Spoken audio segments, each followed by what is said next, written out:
Welcome into the MVFC First and Goal podcast. I'm Kelly Burke, and spring football is in full force right now across the Missouri Valley Football Conference, including in Macomb, Illinois, at Western Illinois. And joining me on the podcast today is the new head football coach at Western, Elliott. Coach, welcome to the show. And, are you starting to get used to hearing the new introduction?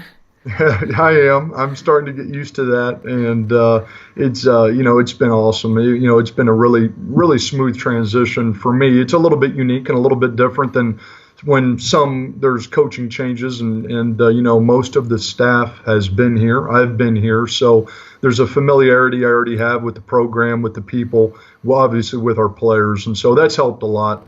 But yeah, my legs are getting under me where the whirlwind has started to die down, and we're already into spring ball now and starting practice number 3 for us tomorrow. So we've had a good start.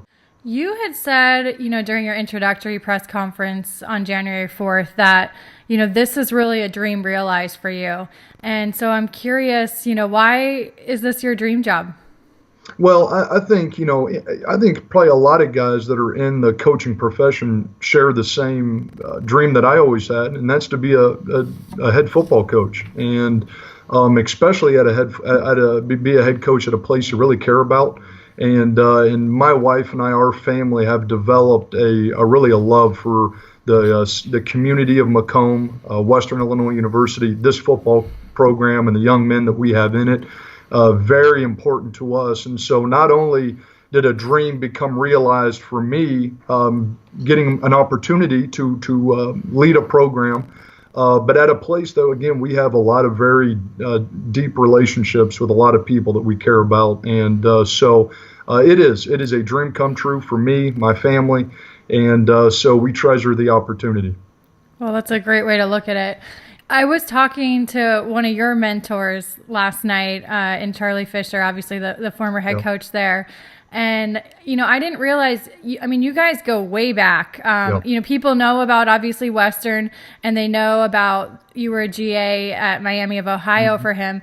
But you knew him back in high school in Franklin, Tennessee, when he was coaching at Vanderbilt. And so what have you learned from him, not only on the field, but off the field all these years? Charlie has been one of those true, I think everybody can look at, those guys that have really made an impact on their career. But even beyond that, just as an individual, as a person, how he's touched my life. And Charlie and I do. We go way back. And I can remember back when he was at Vanderbilt and going through the recruiting process there. And we developed a relationship. And then obviously, got into coaching. And we've always stayed connected. And that's what this, coaching profession does to you. Your people are intertwined and connected in so many different ways, and relationships, there's so much power in it. And Charlie I've learned a lot from him. He's a man that has done it the right way in this profession. And he's had obviously a tremendous amount of success everywhere he's been, when you look at the places he's been. And but again, the things that you respect the most about anybody, regardless of the line of work they're in, take all the success and wins and losses, take all that aside, is the character of somebody, just how they do things on a daily basis, how they handle themselves, how they treat others. And I've learned a lot from him, and so very indebted to Charlie Fisher, and what he's meant to me in my career and in my life, and a lot of the things that I've learned from him, we're going to continue to use here at Western moving forward. He was telling me a story. I think it would have been your senior year at Miami, that you guys played Vandy, and even though they won, you were talking a little bit to him because you had 5 catches in that game against him. I always tease Charlie about it. They had an all SEC nickel, kind of a hybrid corner safety kind of kid, and I was a quarterback that I'd had several operations done on my throwing shoulder, so I'm one of those guys that they had to find a home for me somewhere, so I kind of fit at that hybrid tight end kind of position. But I always teased him, hey man, why were you guys putting an all SEC player on a big slow former quarterback in the slot? So but yeah, no, that was neat. Being from the Nashville area, we went and played Vanderbilt. That was a neat experience for me as a player. I'm sure. What advice did he have for you now that you've taken over? Because obviously you were aware, when he was going through the whole interview process with Arizona State, you were obviously aware of everything that was going on. Yeah, I was aware that there was a possibility of some transition, and I think that everybody knew who kind of was the next guy in line here, and I was very fortunate that was me, and had a lot of people here that believe in what we're doing and believe in my leadership. But no question, when this all happened, Charlie, his biggest thing was, hey, Jared, at the end of the day, you just got to be who you are, and you got to trust your instincts and the things that you believe in your core and your core values and beliefs, and you have to implement that into what you're doing in your daily mission, and for the program, and so those were some of the things, a lot of the things scheme wise and all that, football's football, but some of the things again that I've learned a lot from Charlie is just the management of a program and how to lead the right way, and how to really not micromanage, but to empower the people that are around you, and hire good men. And I will say this, right now, Kelly, I've got a staff right here with me. A lot of the, some guys that have been here, but then obviously I've gone out and got some new faces here.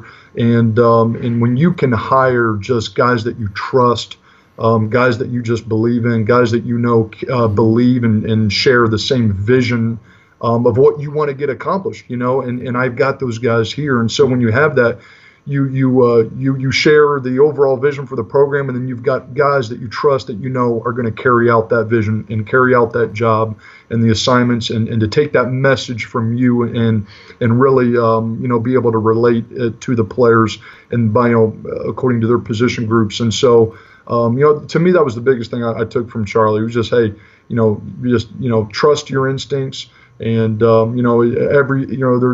in this seat, there's a lot of things that are going to happen on a daily basis that you don't have a plan of, and you got to react, and there's a lot of different situations and how you handle it, and you trust your gut, and you make a decision that you think is always in the best interest of everybody involved for the program, and you move forward. And again, I've got great guys here on the staff that believe in all those things, and I just need to empower them to do their job.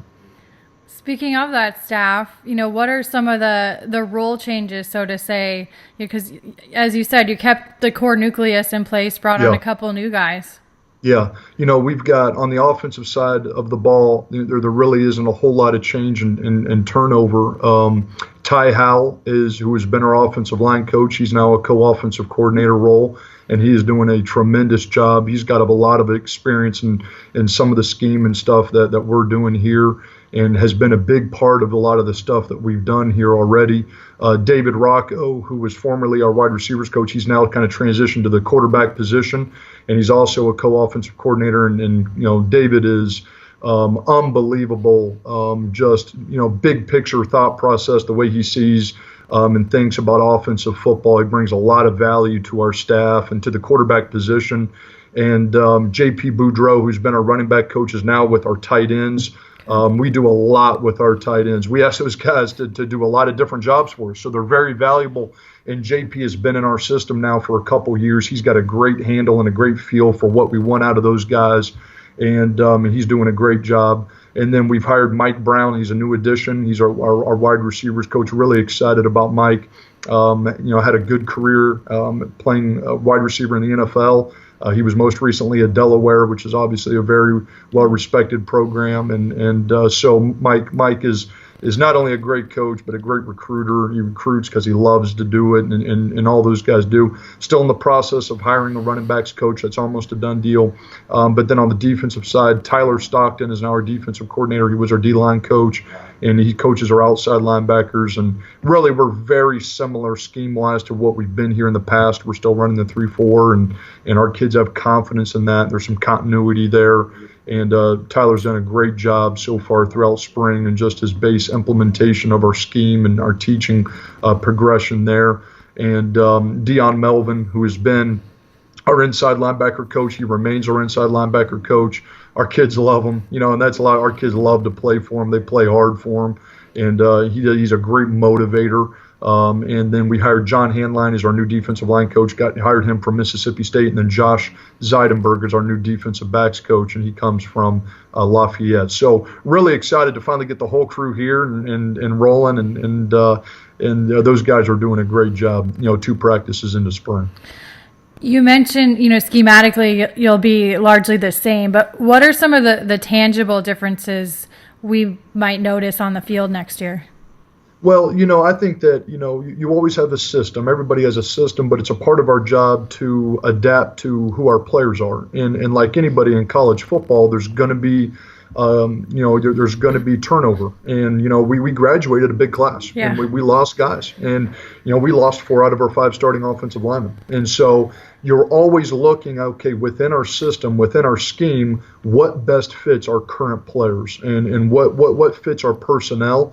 And there's a lot of different things that go into making those decisions, and it's a lot of it is youth and maturity and where guys are as far as experience, and there's certain scheme that fits guys better than others, and what are our strengths, what are our weaknesses, and right now spring football is for us to identify all of those things, and so we've got a lot of young guys that are really playing a heavy load of football for the first time. And, it's different when you're redshirted and you're on scout teams and those things. And now they're getting a lot of reps. And so we need to identify a lot of positions, on our football team still. Now, we've got some key players coming back. There's no question, but there's a lot of spots. I think everybody's in that same boat. And, through, graduation and all those things, you've got to re-solidify certain positions, and spring ball is the time for those guys to compete and go earn a job.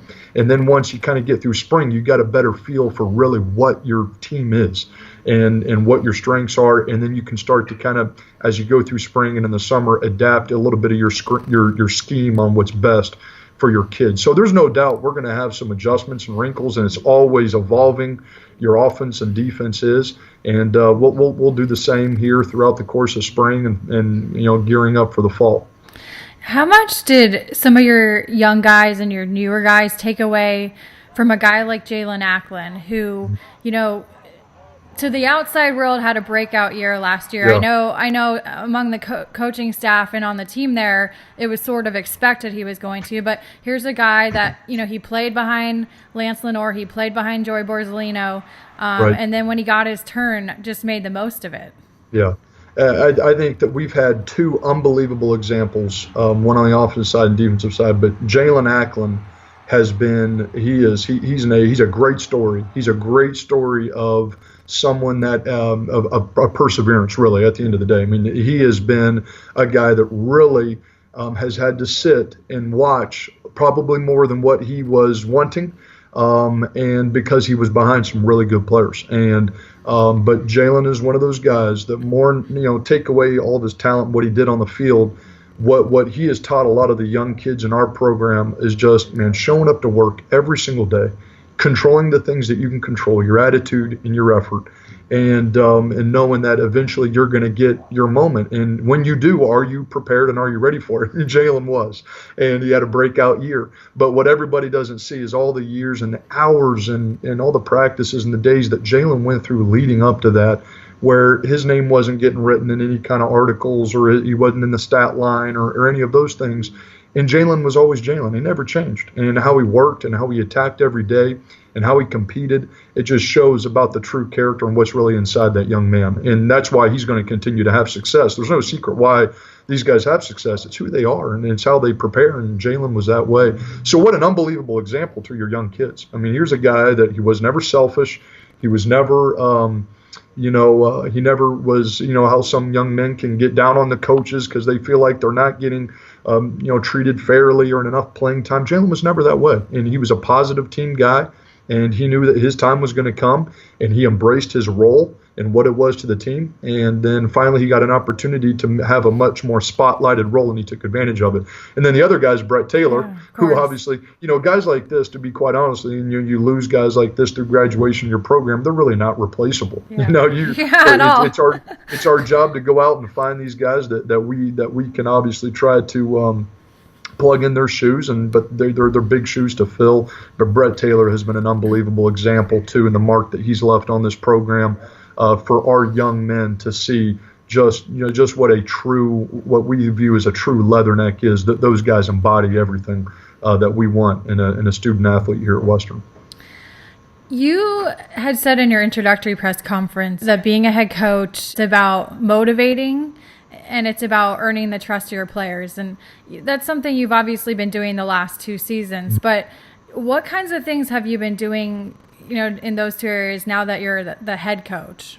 Yeah, I think that it is a part of our job as coaches and as teachers to motivate the young men or women that you're coaching and teaching, to find a way to spark a passion and an interest and a desire to improve in what they're doing. I think that that's our job. So a lot of our job here, we view of what we are to do is to create a way for our guys to always buy into whatever, the vision or the mission is of our program, or whatever that daily objective is, or whatever the task is at hand. And so yes, to us, it's really an everyday deal. So, but the biggest thing for us, the way that we're motivating is we always feel that in everything we do, we want to compete, that there has to be a culture of competition within our program. And the way that we always tell our young men is the same thing in life. Football will end for everybody at some point.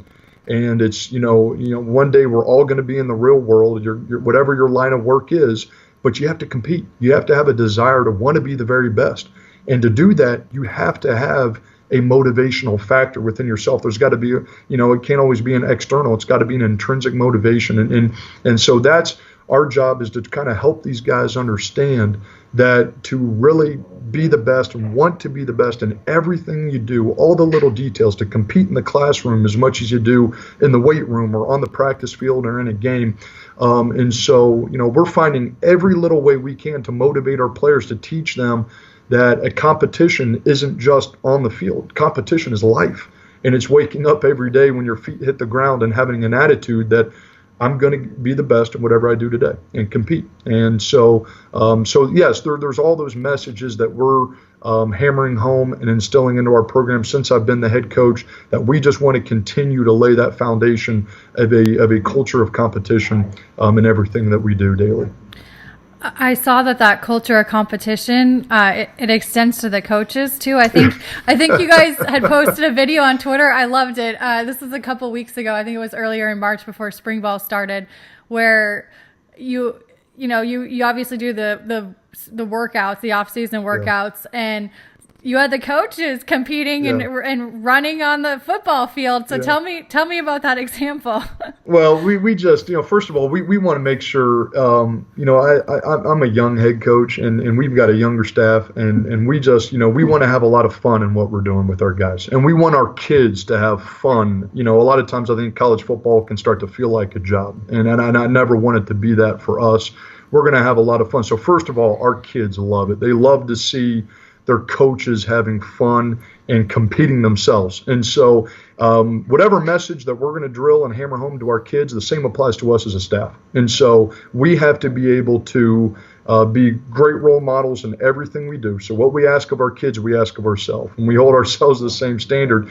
And as much fun as our kids have seeing their coaches out there flying around, running around, and as bad as it looks, our kids have a blast with it. And again, it just sends a message that everybody in this program is accountable for whatever message we're trying to get across. So our coaches have a lot of fun with it too. Yeah, it looked like it. My conversation with Elliott continues in just a second, but if you're enjoying this edition of the MVFC First and Goal podcast, check out all the Lineup Media Group offerings, sports and non-sports podcasts. Now back to the show. This was the first year of the early signing period in December. And what were your and your staff's impressions, of the early signing period as opposed to just when it traditionally used to be in February only? Yeah, I think everybody had a little bit of uncertainty on how it would play out and what it would look like until we got through it. I think now that we're through it and we've seen a full term, I liked it. I think a lot of guys do like it. And I think the reason being is, in recruiting, everybody is going to, try to attract and grab and poach other players all the way down. If we do a really good job early and you build great relationships with guys and they feel comfortable with their decision and they decide to sign with you in December, well, then now that removes the ability for another team or a bigger school, which happens a lot, to come in and poach that player from you late. So, I think that it was a major benefit for us. I also feel like the big advantage on our end as an FCS school, it kind of clears the waters for you. And in the past, the recruiting, it's been very murky and muddy. You just don't really know exactly what's going on with some kids until signing day. And now I think we saw through this last cycle that it's the picture's been made a little more clear on where schools are with young men, and it's just kind of cleared things up for the FCS programs a little bit. So I didn't have a problem with it whatsoever. I think it benefited us. We signed 13 guys in the December signing period, and that we're all really excited about. And so I thought, through the first kind of trial run, I think it can be a good thing. You have a very exciting non-conference schedule this coming season. You play Montana State, you play Montana, and then you play Illinois out of the Big Ten. How do you get some of the younger guys ready to step up right away, week one and perform, especially as you said, having lost your 20 seniors essentially and 4 out of 5 of your offensive line starters? Yeah, we have a very challenging schedule this year, and that's great. It's awesome. It's great to be able to compete against 2 perennial powerhouse FCS programs in Montana State and Montana. Have a lot of respect for not only the tradition of both of those programs, but how they're coached. We know the challenge that's ahead of us, and then obviously a Big Ten opponent. Another great opportunity for our kids. So. And then obviously Missouri Valley play on top of that. So there's no gimmies, for us, and there's absolutely zero. And we know that, our kids know that. So that puts an emphasis on our preparation as a football team right now in spring and in the fall, just that much more. And we understand that we've got a limited period of time here to get some young men ready to play and to be able to play successfully right out of the get-go when we jump into our first game there against Montana State. So there's no question that we're going to have some young men grow up quick, and there's going to be probably some bumps along the road. Some guys are going to have to learn and throughout with experience, but it's our job to get them ready, and we'll get our young guys ready to play. But it is a great schedule. We're excited about it. We're excited for the opportunity, to fly out there and play Montana State week 1 is going to be a lot of fun. And again, a great challenge. And we'll have a really good idea on where we are as a football team after we play a really good opponent right out of the gates week 1. Why do you think your team has been so good on the road the last couple of seasons? We've got, it's just the mindset and the mentality of our kids, and it's just a testament to them. And our guys really have, and we still got the core nucleus of the leadership still on this football team, even graduating a lot of older guys. But we've got a bunch of guys that understand that, hey, to win and to be successful as a football team doesn't matter where you play, and you got to be comfortable being uncomfortable, and you've got to enjoy traveling on the road and being in hostile atmospheres and different environments and staying in a hotel versus sleeping in your own bed. All those little things that make it taking away that home field advantage. Our guys, I think that they've really just bought into enjoying that process of being out on the road, being together as a team, playing for each other, and only having each other when you're on the road. I mean, that's all you have. I mean, it's you and your teammates, and so our guys we've had a lot of success on the road, and I think it's just the mentality that our guys carry with us when we are away. You guys made the FCS playoffs this year. You fell to Weber State in the first round, which, in my opinion, there's no way you guys should have met in the first round to begin with. It was not a first-round matchup for either of you guys. But what did you take away, as a group from this year's playoffs? Well, I think that we saw that we're very close, and we saw that we've got. I think that we've got the right. I think that our program has right now the things in place for us to continue that success, and we're starting to see that. And I think that the biggest thing that the team now, our 2018 team's taken away from that, is that, okay, guys, we are, we were in the first round of the playoffs, played an unbelievable opponent in Weber State, who obviously after playing them, I have just so much respect for how they play, and that they play very similar to how we play, and what we pride ourselves in, toughness and a physical approach. And but our team is not satisfied with just a first-round playoff appearance, and I think that when you get that taste in your mouth, and the guys experience that, which is a great experience for your football team and our younger kids that are all returning, that they want it again. But they understand the work and the amount of work that it takes to get there. It is not something that because you were there last year guarantees you another spot. It doesn't work that way. And our kids understand that this is a brand new start. It's a brand new team. It's a brand new season. And the amount of work that it takes to get to that spot. And then once you get there, it still guarantees you nothing. It doesn't guarantee you a win just because you win 8 games in the best conference in FCS football in the Missouri Valley Conference. It doesn't mean you're going to get a round 1 win, and it doesn't mean that you're going to get a round 1 bye or anything like that. So I think our kids learned a lot through that experience, and they understand that just how difficult it is to get there, and how difficult it is, and how many good teams there are out there that are all battling for those limited amount of spots. So I think that our kids took that away with them, and I think there was some maturity through that, and it kind of an eye-opening experience of the amount of work and the preparation and the detail that it takes to be able to get to that level on a consistent basis. I worked a couple of your games this past season for the Valley Game of the Week, and one stands out in particular to me. You guys were on the road at Illinois State. Terrible first half for you. All kinds of penalties. You were down 14-0 at the half, and then you come back. I mean, you guys were a great second half team this past year. You come back and you score 31 unanswered points. And I remember being on the sidelines and watching Shawn Maguire just have total command of the huddle. His leadership is just off the charts in terms of the way he can get guys to play for him. And as a former quarterback yourself turned wide receiver, what impresses you most about him and specifically his leadership ability? Yeah, that's it. That is Shawn, and that to me is what makes any quarterback unique and different.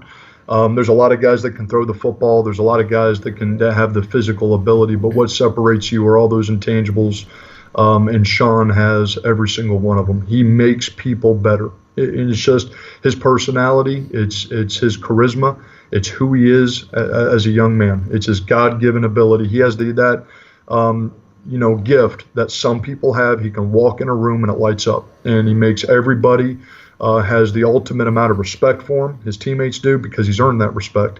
And just not by how he plays. Everybody, again, sees that, but it's how he works, how he prepares. And so Shawn he's a special, special man, and he's a special player. He carries himself just differently than a lot of guys do that I've seen. And he has that ability to step into a huddle. He has full command of it. He has tremendous confidence in himself and in his teammates and in his coaching staff, and he does. He just makes people better around him, and that's what to me is what true leadership is. Do you have the ability to maximize the talents of people around you and to make them better? And we talked about motivation earlier. Shawn is a great example of that. I mean, the way that he can motivate his teammates to play at their highest level or to play with maximum effort is phenomenal. He is a true big play guy in key moments as well. He's got that true ice water in his veins. The guy just is not phased. Nothing's too big for him. He doesn't get big-eyed or bright-eyed. He handles it. He handles the good and the bad the same. He just has tremendous maturity at that position, which is what you want in your quarterback. A guy that understands how to detach himself from the emotions of a football game, that constant roller coaster ride that every football game has, which makes it the greatest game to watch, right? I mean, it's the constant ups and downs. But to play that position and to play it well, you have got to have the ability to detach yourself from that and to play with a level head and a great amount of maturity and poise, and he has that, and our team feeds off that, and so that's what allows us to be able to respond when you're in a hole, and there's no panic, and there's no, and it's just, hey, keep playing, and that confidence that Shawn can instill into our kids. So he's a special guy. He's doing a great job right now. He's really continued to step into a leadership role for us, which we've needed because we've got some younger players around him. And Shawn, he's just one of those kind of guys, again, that takes the torch and runs with it, and he loves that stuff. He really feeds off of all that, and so he's everything you want in a quarterback and in a young man, and as a leader, he's everything you want. You were part of some great teams at Miami of Ohio when you were there. Did your first year, did you overlap at all with Ben Roethlisberger when he was there? We did. We overlapped there briefly and learned a lot from Ben. He was obviously a special talent, but no, I was very fortunate. Had some great coaches. Terry Hepner was one who just made a major impact on me as a player, and learned a lot from him. But then, really, had some great teammates, and we had some really good teams, and that makes it fun. But what's always something, again, you go back to relationships and people. I was fortunate enough to have great coaches, great teammates, and those are the things you take away from your experiences. You remember great wins, tough losses, and all those things, but those power and those relationships that you develop during your time wherever you go to school, they go with you the rest of your life. And so I was so fortunate to have just some really good teammates, great friends. They still are today. And I had a great experience at Miami as a player. Do any of your current players ever ask you about the teams you're on? Oh yeah. That's pretty standard for any coach. They want to know, what your stats were and all this kind of stuff. And I always tell them, I don't have many stats I can tell my guys, but but yes, our kids do. The kids always want to know, what your experiences were as a player and all those things. I appreciated in your introductory press conference because you made reference to the fact you have an army of women at home, and your wife Jamie, and then you have 3 young girls under the age of 5. And so, how do they keep you balanced and grounded? Given the day-to-day intensity of football. Yeah, well, they are. I tell you, I've got an unbelievable wife. First of all, you have to have a woman that really understands this profession, and my wife is just she's so supportive and behind us and this program and our coaching staff and players and then my 3 young girls, Ava's 5, Sadie's 3, and then Clara, my youngest, is 1. And it is, you need to have, like you said, balance where you can be able to go home and just completely separate, work from your family and your home. And that's important. And that's only, fair to my children too, that, and so, that's just one thing that when I go home, you can't take take work home with you all the time. And they need daddy time as much as I need, time with my kids, just to be able to clear my head and play with them and throw them around. But they are, it's like a hurricane has just hit my house half the time. And God bless my wife, she's chasing them around all the time. But they're unbelievable. We have an open door policy in this program to our families, and that is very important to me. Is I want our wives and our children and our families to be involved and touch this program on a daily basis, because that is a big part of our lives as coaches, and our kids need to see that. Our players need to see that, and they need to see what it means to be a father. They need to see what it means to be a husband, and they need to see what that looks like. And that's to me is as much of a responsibility as us as a coaching staff is preparing our players to play football, is to help prepare them for life. And they're going to get into a relationship one day and get married and have children. And to see their coaches being able to interact with their family is, man, there's so much value to that to me. And so, and it's important, as many hours as we're putting in a lot of times, our families need to be in here with us and to be able to get in here and see their dads and see their husbands as well. So that's very important to me. That will not change. That's going to be a part of our program. And but it is an absolute blast having 3 young girls. That's for sure. They keep you going. There's no dead moment. That's for sure. I'm sure. Yeah. You just said it because you kind of touched on it, but when your players, when they leave Macomb after 4 or 5 years, however long it may be till they graduate, what's the biggest thing you want them to leave with? I would be very proud if every one of our players left Western Illinois and they leave with not just 1 or 2, but with several relationships that they know that they have other men in this program that truly love them and care about them far beyond football, far beyond anything else. And when you've got that built within your program and you've got a program where our players know that there is to me, it's like any healthy family dynamic. It all starts, there's strength in that. There's strength in your love for one another. And so, everyone says we have a family here. Well, to me, for us to have that, our kids need to know that their coaches care about them. And they need to leave this program in 4 to 5 years and have built relationships with their coaches, with their teammates, that they know there is a genuine amount of love and care for each other. And they leave here with a lot of those principles and values of what it means. Because, again, I think everything in life at the end of the day is about those relationships. And whether it's in the work world and with your family, whatever it is, it's about relationships. And I want our young men to be able to leave here and understand the power of relationships and the power of people. And things aren't about all the superficial, on the surface things. That's not what it's about. And I think a lot of young men get caught up in those and gear and equipment and the glitz and the glamour and the flash. Yeah, that's great, but that's not what it's about. It's so much deeper than that, and I want our program to be deeper than that. I want us to be able to touch young men's lives and be able to leave here to say, okay, I've built relationships that I know are going to last a lifetime. And you're living proof of that, because look at your relationship with Charlie Fisher from high school, and then here you are succeeding him at Western Illinois. Mm-hmm. Yeah, there's no doubt. There is, and again, I think that anybody can look at their life and look at the people that touch their life and the relationships they have, and they can all say the same thing, that at the end of the day, that is what matters. That is what's important, and so it's no different for the kids in our program.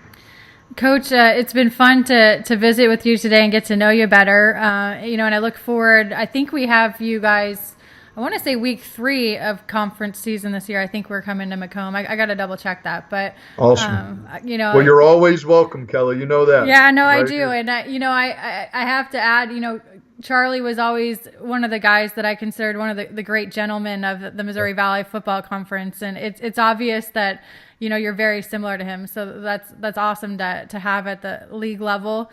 And just finally, just a happy Easter to you and your family this weekend. You too. Thank you. You too. Thank you so much. Yeah, I appreciate it. If you like what you heard from Jared Elliott and our MVFC First and Goal podcast, please take a minute to share, subscribe, and leave a review. LineUpMedia.fm also is home to many other sports podcasts, shows like Bleacher Bums, Two Birds on a Bat, and The Drop. You can also find us on iTunes and Stitcher.